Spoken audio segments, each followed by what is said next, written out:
Mga yob, kamusta? Welcome back sa aking channel. Magluluto ako ngayon ng kaldereta kasi may potluck kami bukas. Samahan niyo ako. Ang una natin gagawin, i-marinate natin itong ating beef.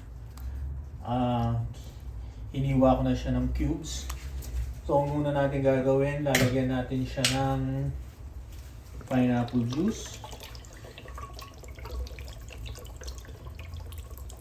3 kilos yung ating beef. So nilagyan ko siya ng pineapple juice na ilan ba to?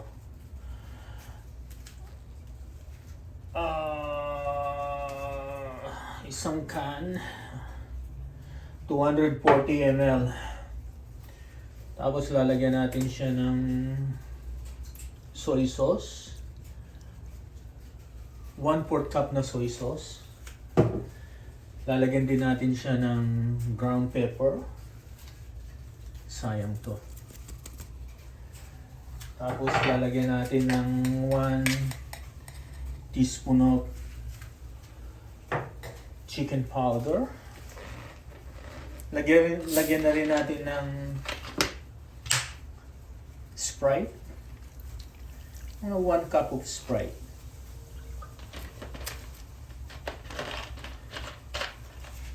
And then, lamasin natin, ha? Tapos, isi-set aside natin ito. Hayaan natin siyang hanggang 2 hours.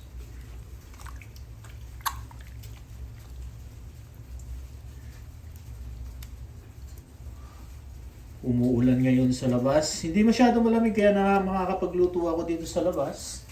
So, iwanan muna natin hanggang 2 hours. Ngayon naman, Yob, palalambutin natin. Maggagamit na tayo ng pressure cooker para mas mabilis. Pero hindi natin siya masyadong palalambutin para pag ginisa natin siya, sisiksik pa yung... Palalabutin pa natin ng konti para sumiksik yung lasa. So ngayon, ayan, nilagay ko na sa pressure cooker. Lalagyan ko ng konting tubig. Tapos, i-mix natin. Oops, natama ng camera. Ngayon, pressure cooker lang ng mahina. Kasi halos baka umaapaw na kasi baka lumabas yung tubig niya. So, balikan natin after 20 minutes. Napalambot ko na yung baka. Ngayon, ang susunod natin ay ipiprito natin yung ating mga carrots at patatas.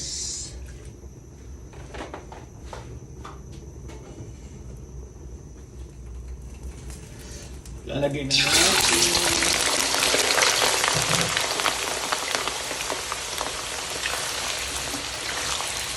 Para hindi dumikit.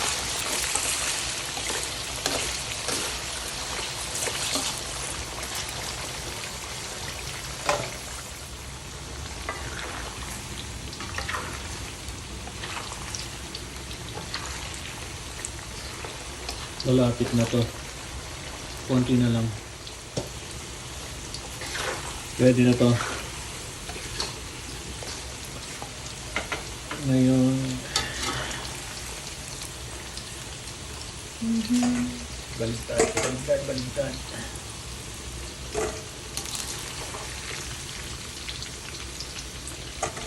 Nadudurog na yung iba.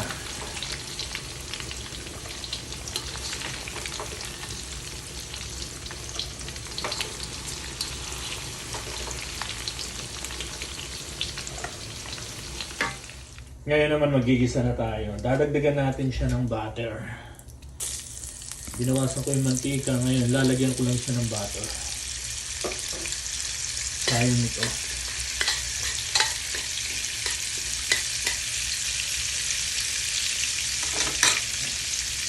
Pagsasabayin ko na yung bawang at sibuyas.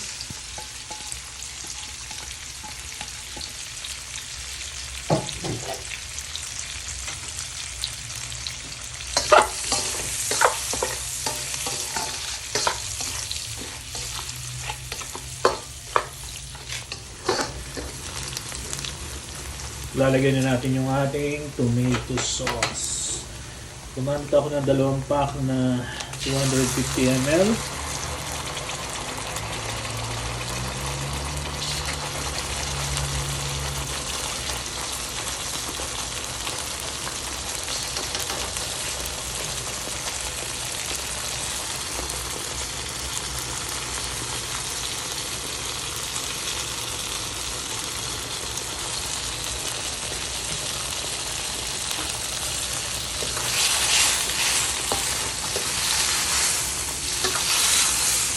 Pakukuluan muna natin siya.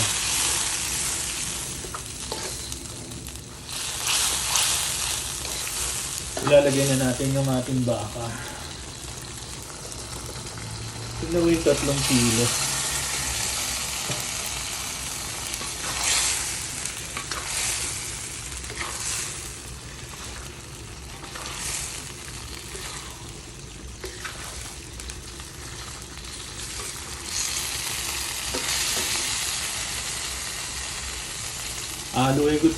Ihahalo ko tong pork ng asawa ko kasi hindi siya kumakain ng baka. So ngayon ito, halo na natin.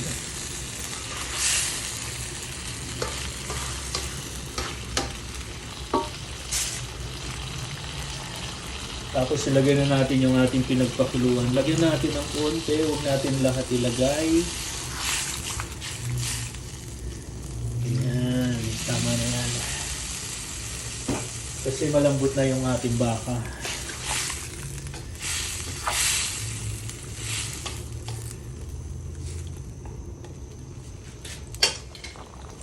Lagyan natin ng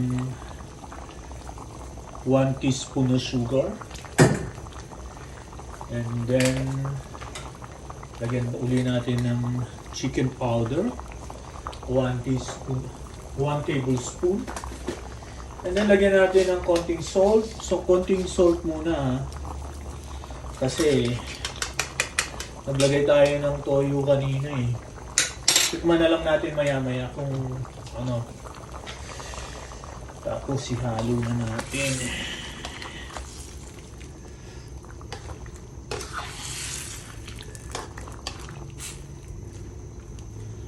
Saka natin takpan.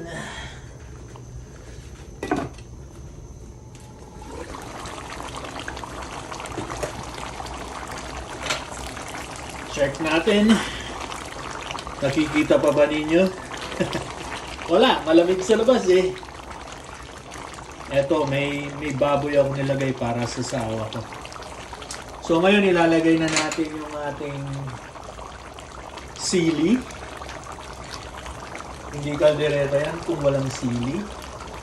Tapos yung garbanzos natin. Yung green peas natin.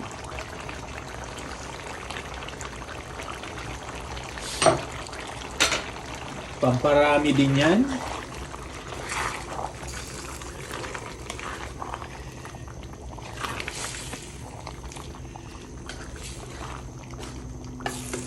Ngayon, takpan natin uli para maluto yung ating mga garbanzo sa tanong. Check natin uli. Haluin, baka dumikit sa baba. Ngayon, ang ilalagay natin yung ating liver spread.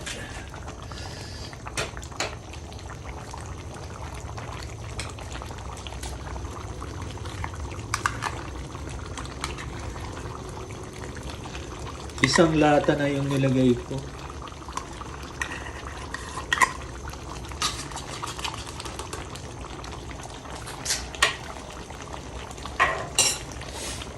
Okay, halo na.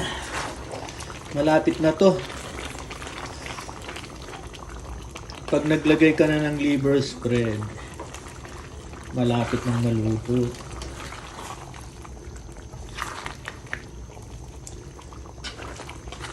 Oh. Sarap nito. Ngayon, ilagay na natin yung ating bell pepper. Pag nagluto ka ng kaldereta talaga, ubos ang budget mo.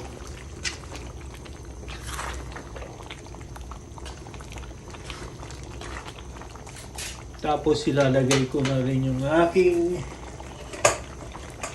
patatas. Sold! Sold na yung ating potluck.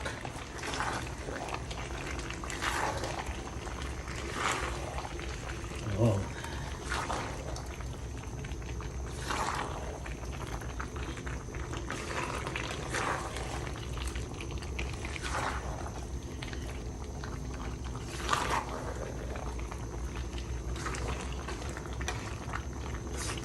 Ayan, luto na yung ating kaldereta.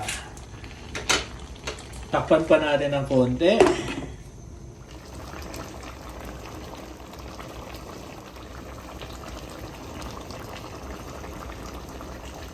Okay. Last. Luto na to, luto na. Dumikit na sa baba. Natunaw na ang patatas. Okay, luto na yung ating kalderetang baka. Oh.